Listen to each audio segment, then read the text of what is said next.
Hey, what's going on, guys? This is AndrewChicken, and welcome back to another video. Today, I'm going to be going over 5 tips to help you improve your ranked experience, not just for the purposes of ranking up, but also for enjoying it while you do it. I am a multiple-time Grandmaster. Right now, I'm kind of teetering on the edge between Master and Grandmaster. I had a couple losses recently, it's no big deal. But yeah, I have a lot of experience in this game, and today, I'm going to be showing you the tips that I have used in order to reach the highest echelons of gameplay. The first major tip is to subscribe to the AndrewChicken YouTube channel. Okay, it's technically not, but it's still a really good idea because I have a ton of guides for you here on the channel. I have the Season 7 Champion Guides list here, which has a bunch of tips for different champions. I have full dedicated guides for a few champions. I have one build for each champion series. I have a bunch of stuff here that's really helpful. I also have the Paladins Beginner's Guide playlist, which has even more stuff. I have discussions about different items, game mechanics, stuff that doesn't normally get discussed in the game itself. So that is another great resource for you. I'd really appreciate it if you would subscribe. Let's get to the real tips now. So tip number 1 is one of the most important tips when it comes to ranking up and actually winning games, and that is to understand the meta. And I'm going to explain to you how you can understand the meta and kind of go at it from a few different points. So first of all, there are a bunch of characters that shift in and out of the meta based on how Evil Mojo, the developers of Paladins, update the game. As they change characters and add new things to kits, nerf different characters, the meta will ebb and flow. And so it's important to stay up to date on what is meta, and that means actually paying attention to and following recent updates, looking at the patch notes, and also a generally good resource that you can use to understand which characters are meta at a moment's glance is to look at different tier lists made by different ranked streamers, such as myself, Z1 Unknown, Unbi, Mutu. All of those people will often be able to tell you which characters they think are meta, and we're all going to have slightly different opinions on who's better than who, but if you take a look around the community, you'll get a general sense for which characters are the strongest. And the reason why that's so important is because you have to understand which champions are pick and ban priority. Each team gets 4 bans, and if you happen to be the person in charge of those bans, you need to know which characters that are the strongest so that you can ban them. And you also need to know which characters are the best to pick, because you don't really want to play something that's super off meta and bad in ranked. In ranked, you want to focus on winning, and certainly you want to try and have fun while doing it, but, if you find a D tier champion to be fun, still might not be a good idea to pick them in ranked. Now, the second thing I want to talk about is counter picks, because that's another very important aspect of the game, and this one is a little bit harder to find a readily available, easy resource to go to learn basically every champion, which counters every other champion. Maybe I should make a video about that sometime. But it's also, very important to understand which champions counter which, because there are certain sort of subclasses of champions that get countered by certain other champions. Here's a very good example. There are many high mobility flanks in Paladins that all fit the generally same niche.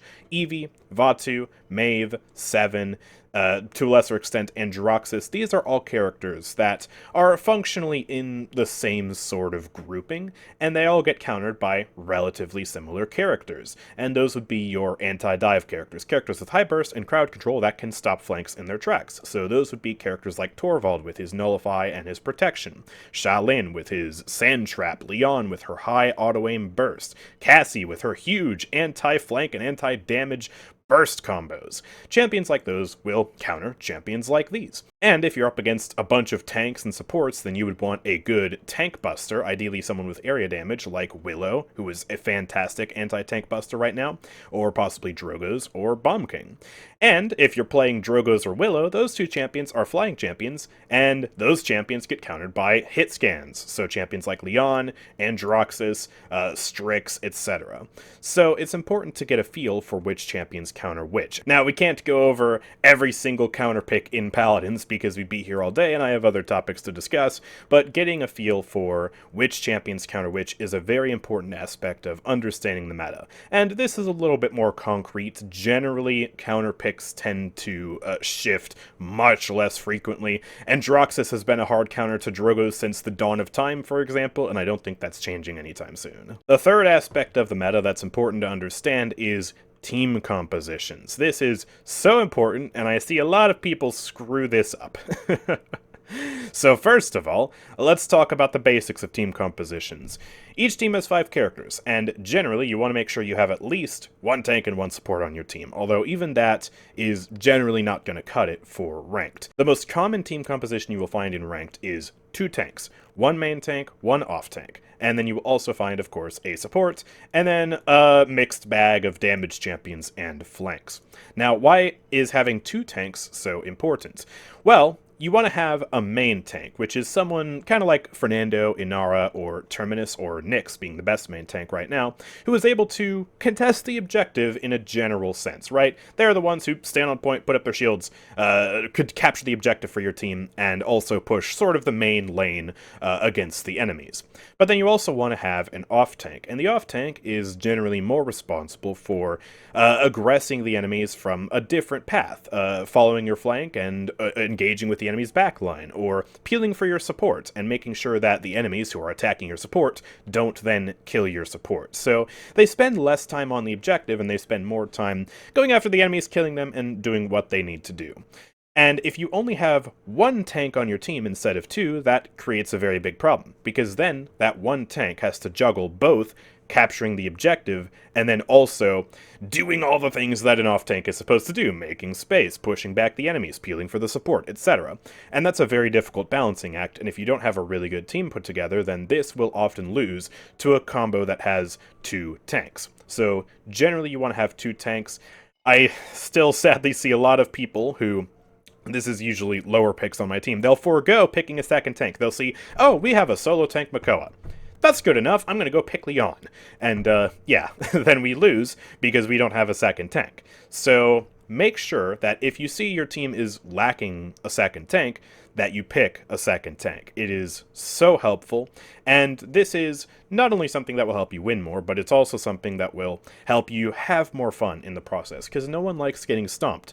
And what happens when you have a solo tank Torvald or a solo tank Ruckus on your team? Well, most of the time, you get stomped. And so, you know, maybe you don't like playing tanks that much, but every now and then, if you still need to pick a second tank, you should do it, because the match will just go much more smoothly, and it'll be more fun for everyone involved. But going further than that, we also need to talk about which supports work for which comps, because this is another aspect that a lot of people tend to struggle on whenever I encounter people in the wild in my ranked games. They don't know which supports do what job, and they don't know when to pick double supports and which double support combos are good, and yeah, it's just a lot of people are clueless about how the support class actually works. So there are different niches of supports that do different things. Right now, the meta support is Maldamba. He is the best support in the game. At other points, though, if you're watching this video a few months into the future, a year into the future, something like that, the meta will probably be different. But Maldamba right now is a fantastic example of a generalist support. He's a character who can fit pretty snugly into just about any comp you throw at him. And that's because he has a wide variety of tools at his disposal to heal his team. He can keep himself alive very well. He's just got a sort of a jack-of-all-trades type of kit. But not every character is like Maldamba, and other characters fit more niche playstyles. For example, we have Grok. This guy is one of the best supports in the game. He has a phenomenal win rate, and there is none better than Grok except maybe Moji for his niche. But that's only when we're talking about his niche. When you play this character outside of his niche, all of a sudden, he becomes a lot worse. And so, you only want to pick this guy when you have either one of the 2 following comps. You want to pick him when you have a multitude of tanks. 2 to 3, maybe even 4 tanks on your team. And those are sort of silly strategies, but they can be highly effective when played well. That's when Grok is fantastic. Alternatively, he's fantastic in specific double support comps. And that's also a bit more niche, but if you pair this guy with someone like Ray on your team and you have the right tanks and the right DPS for it, it can be a powerful double support combo. But if you just pick this guy as a solo support and you have like Drogos and Maeve on your team, you're not going to have a good time. So you have to understand what each support does and when to play them. And again, I can't go over every single example, but I will go over just a few more. Ray. I see so many people misuse this character. Ray is another phenomenal support. However, she's really not great when it comes to solo healing. Not without a lot of effort, and even then, no matter how good you are at Ray, you're still not going to solo heal very well on a map like Timbermill. So you have to be very careful when picking this champion. She has a lot of utility. She gives her teammates ultimate charge. She has incredible damage reduction abilities. However, you want to be specific with when you play her, because her healing is not good on maps where there's a lot of cover, where her heals can't bounce to other teammates properly, and it's not good on long-ranged maps either, like Timbermill. So that's the first barrier to entry, but also, if your team doesn't have good ultimates, then why are you picking Ray? For example, if you have, let's say, Strix on your team, he has a terrible ultimate. You have, oh, I don't know, you have like Xin on your team, and then who in the frontline class has a terrible ultimate? Kind of hard to say, they all have pretty good ultimates. Okay, you have Atlas on your team, and then you have, you have a Zon. You have Atlas Zon, there you go. All four of them do not have ults that you want to prioritize buffing up with Ray. Ray synergizes really well when you have uber powerful ultimates on your team. Fernando, Khan, my brain's itchy on damage champions right now. But yeah, those are two phenomenal examples of ults that you want to have up all the time, Fernando and Khan. If you can have more uptime on those, you will be winning the game very, very spectacularly. So you would want to pair her with those champions and not champions like Strix. But then the third thing is, Ray is not good against champions with a fast fire rate. Champions like Koga, 7, I guess, yeah, 7 just in general, Tyra, Victor, all of these champions will ignore her Envelop, because Envelop sets damage, burst damage, to a flat value of 275. So anything that does more than 275 damage will be set down to 275. This makes her Envelop fantastic versus champions with a lot of bursts, like Kinessa or Strix, because she'll take their 1,000, 1,200 damage shots, and she will mitigate them by almost 75%. So that is crazy. But Koga will just shred right through her Envelop. So that's one more factor to consider when picking Ray. And yeah, I wanted to point that out because I do see people mispick this champion quite frequently, and it's very frustrating. So be more careful when you pick Ray. Now, when it comes to double support, you also want to be careful with which champions you draft. Double support combos can be pretty good, especially if you have a few fun damage supports that you want to be playing. But not all double support comps are good, and you have to be mindful of certain champion pairings. For example, you don't want to pair two champions together that are dedicated on just healing. So, for example, if you have a double support combo with Io and Seris, it's probably not going to be that good, because both of these champions spend a significant amount of time just channeling heals, and sure, damage Seris can be potent enough, I guess, but Io will be not contributing much when it comes to the double support sort of synergy. When you're picking two supports, you want them to both be able to do more than just healing, and you want them to kind of cover each other's bases and complement each other. These two champions have pretty much nothing complementary going for each other, and so you wouldn't want a double support combo with these two. An example of a great double support combo is Grok and Ray, the two champions I was just talking about. This is because Ray, her healing is not exactly the strongest, but she has a ton of utility with her damage reduction and with her ultimate charge generation. And so, yeah, she is able to provide things to the team that aren't just healing, so when late game comes around, she still has a lot of value, and she's generally doing a lot for her team.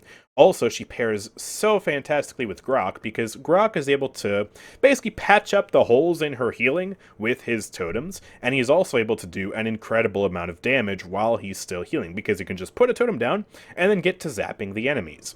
And his ultimate is one of the best in the game for pushing against the enemies, just charging up your entire team and going in. And Ray can give Grok more ultimate charge, so he can do that more frequently. It's an excellent synergy. So I consider Ray to kind of be the queen of double support because she synergizes so well with other powerful champions that work well in double support. Ray Grok is fantastic. Ray Damage Furia has been pretty good at different points in history. Ray Ying with Damage Ying can be pretty good. Ying has a fantastic ult, etc., etc. She powers up the other support on her team, the other support can fill in the gaps in her healing, and both of them can apply incredible utility, damage, etc. to the team combo. It's all about finding supports who work well together, who play to each other's strengths, and who make up for each other's weaknesses, and who are able to do more than just healing, especially when it comes to the late game, because late game Cauterize will shut down many double support combos, and so they need to do more than that, whether it's buffing up their team, applying debuffs to the enemies, CC, or just a metric crap ton of damage. That's a successful double support combo. Something like, again, Saris and Io together would not be a successful double support combo. And that brings us nicely to number 2, which is draft etiquette. There are a lot of unspoken rules when it comes to the draft, and, well, I want to speak about them, because if I don't speak about the rules, then no one's going to know the rules. Ah, crap. So, let's talk about what's going on here. The first sort of unspoken rule when it comes to drafting is that the top picks are usually the people who are going to be playing DPS on your team. And that's because the top picks are the highest ranks in the lobby. The way the ranked matchmaking works when it comes to your match is the first person who drafts and bans is the highest ranked player in the lobby, and then it descends from there. So the highest player in the lobby will be the first person picking on Team 1, and then it'll go Team 2, Team 3, blah, blah, blah, down the list. So I am the highest elo person on our team, followed by Z1 Unknown, then Janj, Isosceles, and Equilateral. And I just realized those two people were probably in a party. So that's why I'm the person who's banning. And if you do happen to find yourself being the person who's banning, then it's your job to ban appropriately. And that's where we go back to point number 1, which was to understand the meta. And if you're a little unsure about what to ban, feel free to ask your team for help. Ask them who they would like to ban. Because, yeah, it is a team game, and your team is allowed to participate in the banning process if you want to let them. So, yeah, be courteous if you are the top player. However, you'll notice that I am the number 1 player in this lobby right now. I am the top-ranked player on my team, and I have selected Ying. Aren't I supposed to be on DPS, or maybe an off-tank? Well, yes, but that is the second unspoken rule of drafting, which is that the top picks will often save certain meta choices for their bottom picks. So, the reason I've picked Ying here is because I'm saving Ying for one of the people on the bottom. And that's because they wanted to pick a healer, and yeah, Maldamba got banned by the enemy team, so we wanted to prioritize Ying, who is another top healer in the meta right now. And so I selected Ying for that bottom pick, and then that bottom pick ended up giving me Atlas, which is an off-tank. So the way we had it working out in the end was I was playing Atlas, then we had Lex and Satsi. So our top 3 players were playing, you know, the aggressive carry roles, the DPS and the off-tank. So that worked out very nicely. We ended up getting our Ying. Sadly, we ended up losing this game because the enemy had a brick house of a comp. They actually ended up out-drafting us here, sadly. But yeah, that's kind of beside the point. But yeah, if you do find yourself on the top rung of the ladder and you don't necessarily feel comfortable playing certain DPS or flank picks, that is fine. You can still play the healer or the point tank or whatever you want. It's not a hard, fast rule that the top picks have to DPS. However, it is a generality that the top picks will end up playing DPS because you want your highest ranked players to be the ones on those carry roles. It's, you know, much better and much easier to carry on, I don't know, Androxus than it is to carry on Saris.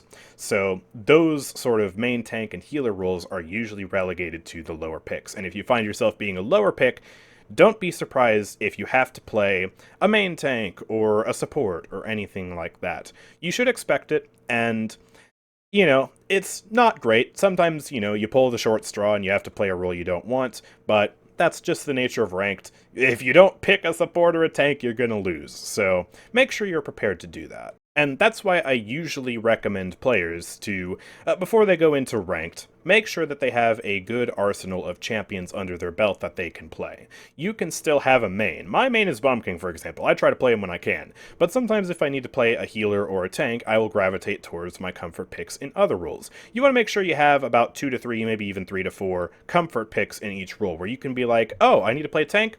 Well, I can comfortably fill on Fernando, or Barrack, or Inara, or something like that. that is a very good and wise strategy. You can try in one trick as much as you want, and if you're great at a champion and you want to try and prioritize getting them, great.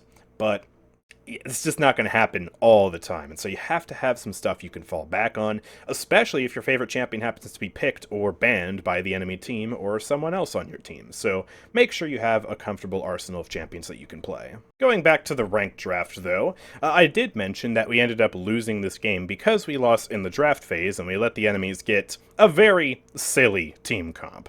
And I want to explain kind of how we ended up losing the draft phase, because hindsight is 2020, and we definitely made some mistakes with our champion choices. So, I was the first person to pick here. If we rewind the VOD, you can see me and Z1 were the first people to pick here. So the enemies picked Terminus, I ended up picking Ying for our bottom pick, and then we ended up getting Lex. And, oh boy, I'm skipping around a little bit too much. But yeah, then the enemies ended up getting Makoa and Dredge, so they had two beefy tanks ready to go here. And, you know, Ying and Lex, they're pretty decent champions in their own right, but we were kind of lacking a major, big, beefy DPS champion that could deal with those tanks. And we ended up picking Sati. Now, I don't think this person could have anticipated that they were going to pick double support, but the enemies saw that we only had Lex and Sati as our DPS choices. We didn't have Willow or Bomb King or any blaster that would be highly effective versus these types of comps.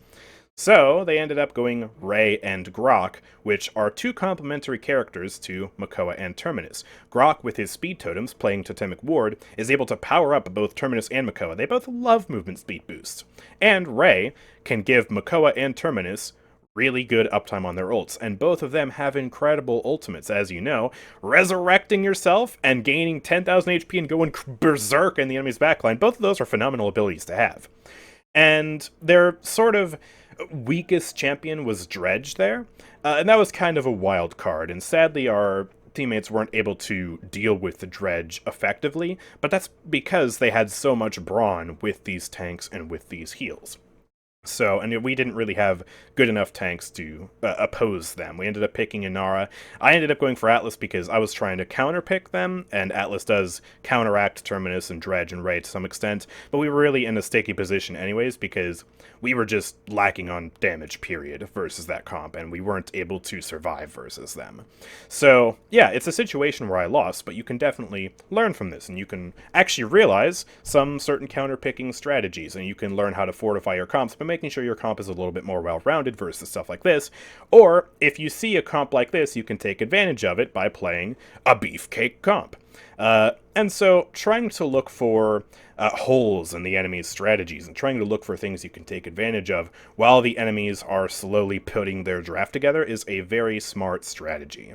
And also, when it comes time for the mid bans like this, another strategy you can do is take a look at what the team is lacking. So right now I'm looking at the enemies and I'm like, hey, they don't have a support. You know which champion would work really well with that comp? Moji, because she has crazy amounts of healing, and she has a movement speed boost, which definitely benefits both Terminus and Makoa. So I banned Moji. The enemies looked at us and realized we didn't have a tank. So they banned Nyx, the most powerful main tank in the game, and that really hurt us, because then we didn't have a good main tank to play up against the enemy team. And you can see they also ended up banning Fernando, who I was actually wanting to play there, so that's another reason why I kind of got forced onto Atlas. I wanted to play that champion, and he got banned. So, yeah, they did really smart bans there, too, and I didn't realize they were going to go double support, so I just decided, I'm okay with whatever they pick, and then ban Androxus, and that was a huge mistake. The next tip I want to talk about is voice chat and strategizing with your team, because often, if you are able to strategize with your teammates and come up with even a basic plan, it'll be better than having no plan at all and going in completely uncoordinated. And as an example, I want to use this match from a few weeks ago, which is up on my YouTube channel here. It's called Cheesing GM with this Toxic Grok strat, and this was a very silly match where I got to Grandmasters with a 4-tank comp. And the reason this was so successful is because we were able to strategize with our team, and I had voice chat on. Oh, no. In this match, just go triple. I was talking with I would just go. yeah, all kinds of people, as you can hear there. So, yeah, we were able to be like, hey, we should be very silly, and we should pick 3, maybe even 4 tanks. We should get a Grok online. We should go crazy. And we were able to talk and coordinate in the match once we got into the actual gameplay, and realized, hey, let's all by master writing. Let's rush through the barn side of ice mines, and let's push the enemies back and make it so they don't even have a chance to touch the point. And we ended up crushing the enemies. As you can see, we ended up winning with a score of 4-1, and it was a total blowout match. So that was possible because I turned voice chat on and I was communicating with my team. And I want to show you how you can do that briefly in here. You go to settings, and then you go to audio, which is right here, duh, and you can enable voice chat, and you can also set it to push to talk, which I do recommend. You don't want to have a hot mic, just people hearing everything that you have to say. They'll probably end up muting you, especially if you have something obnoxious going on in the background, like music, or a fan, or people talking, something like that. So leave push to talk on, go to your bindings and bind push to talk to whatever you want, but make sure you have this enabled, make sure the volume is comfortable. Now, I know some people turn voice chat off, and that's because they like to avoid toxicity in ranked, and toxicity is a very big problem, obviously. However, it's still worth it to leave the general voice chat setting on, and if you run into someone who's toxic, a fantastic thing you can do is you can actually just mute them.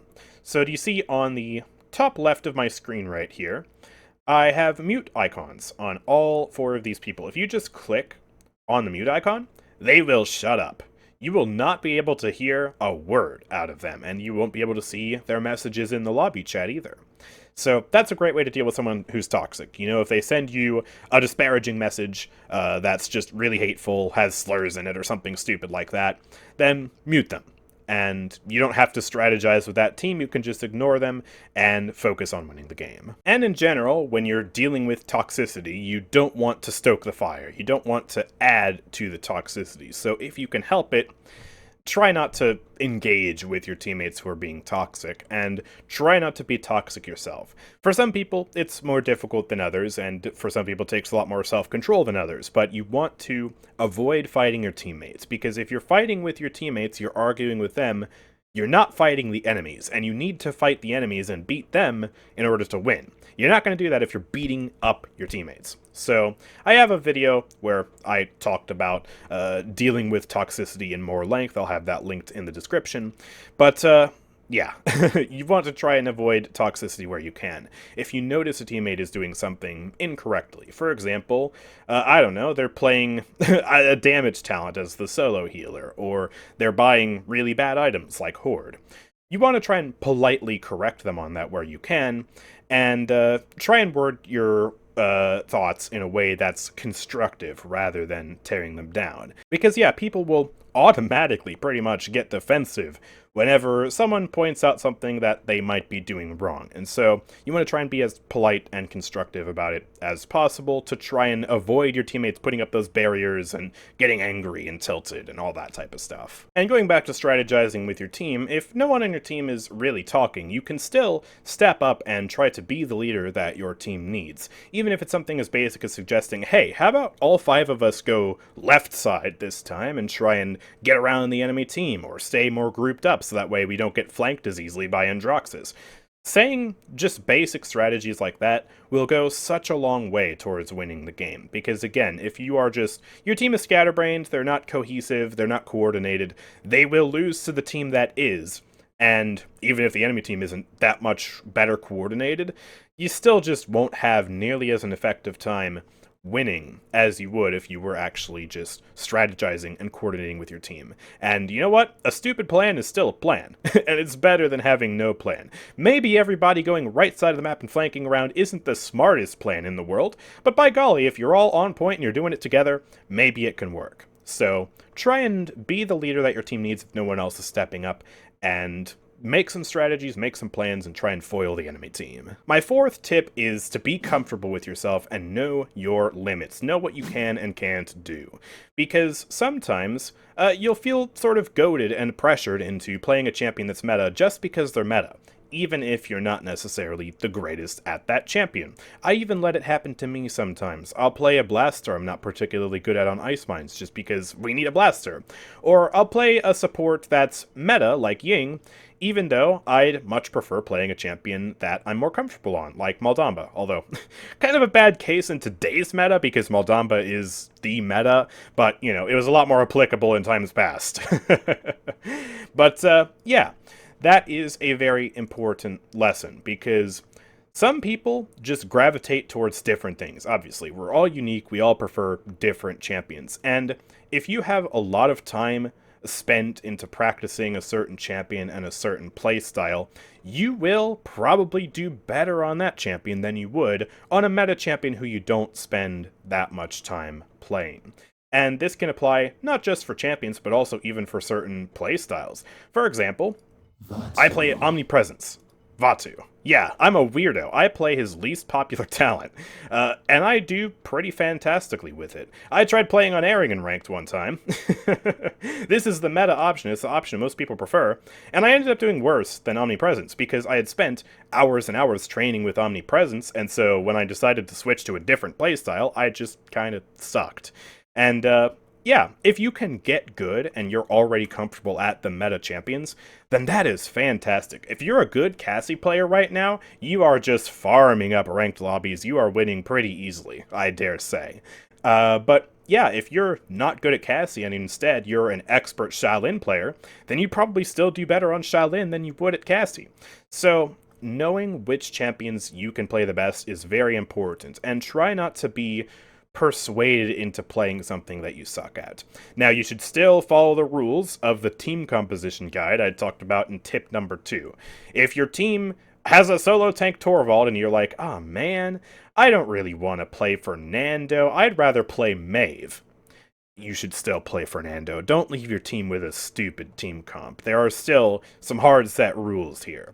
But if you need to play like a DPS champion and you'd rather play a champion you're comfortable at over someone who's hard meta because you're much, much better at the champion who you're comfortable at, then yeah, play that comfort pick. That is my advice to you, and it's advice that I have failed to heed at times and paid the price dearly for. So yeah, it's actually a lot more important than you might originally think. And number 5, the last tip is to maintain a healthy relationship with ranked, to take breaks when you need to feel free to step away.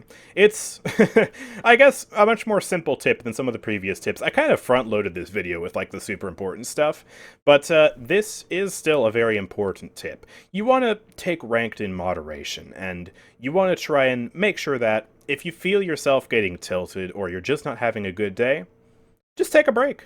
Go to casual siege. Turn off the game and play something else. It's absolutely fine. Everyone has off days. I have off days. I just had an off day where I lost like 5 games in a row. It was not very fun. It's super important to recognize that maybe you just need to stop playing ranked for a bit. And you don't need to grind ranked all day, every day. You don't need to spend multiple hours a day just slaving away on the ranked grind.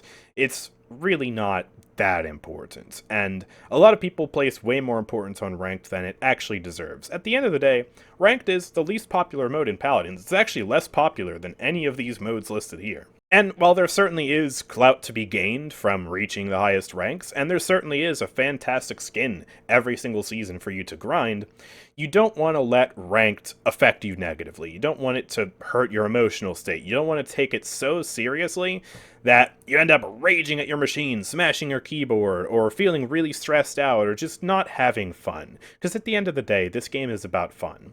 And you have a whole year to grind this skin. I am posting this video well into Season 7, and there are still 179 days for you to get the Ultimatum skin. You can definitely slow burn this skin. You can take a long time to get this skin. You don't have to rush it. And you don't have to play ranked every day, like I said. Personally, I actually only play ranked once a week. And this is my job. I am a Paladins YouTuber and streamer, gosh darn it. And I play ranked once a week. That's it. That's my limit. Just a few hours on a stream on Fridays. Boom. Done and dusted. And yeah, you should just feel free to pace yourself. If you've lost multiple games in a row, don't let the tilt affect you. Just take a break, come back later, come back tomorrow. Hello. And yeah, that is absolutely a fantastic way to play ranked. So yeah, that's going to be the end of the video. Hopefully you found these tips to be helpful. If you did, of course, make sure to drop a like on the video and subscribe to the channel. Like I said earlier, I have a ton of guides on the channel here. You can find most of them in the Paladins Beginner's Guide playlist. I have all kinds of guides on different champions, game mechanics, all sorts of wonderful stuff, so please go check it out. And yeah, if you want to support the channel directly, there are a few ways you can do that. First of all, if you were thinking of buying crystals for any kind of new skin or event pass or something like that, then you can go and do it over at my Nexus, linked in the description below, nexus.gg/AndrewChicken. There you can buy crystals, and a portion of the proceeds go directly to supporting the channel. It's officially affiliated with Evil Mojo, and I'd really appreciate it if you would check it out. Also, you can join the memberships program, linked down below. You can choose different price points, and you can get different rewards for different price points. So yeah, that's another fantastic way to support the channel. But with all that being said, thank you guys for watching. I will see you all next time. Peace out.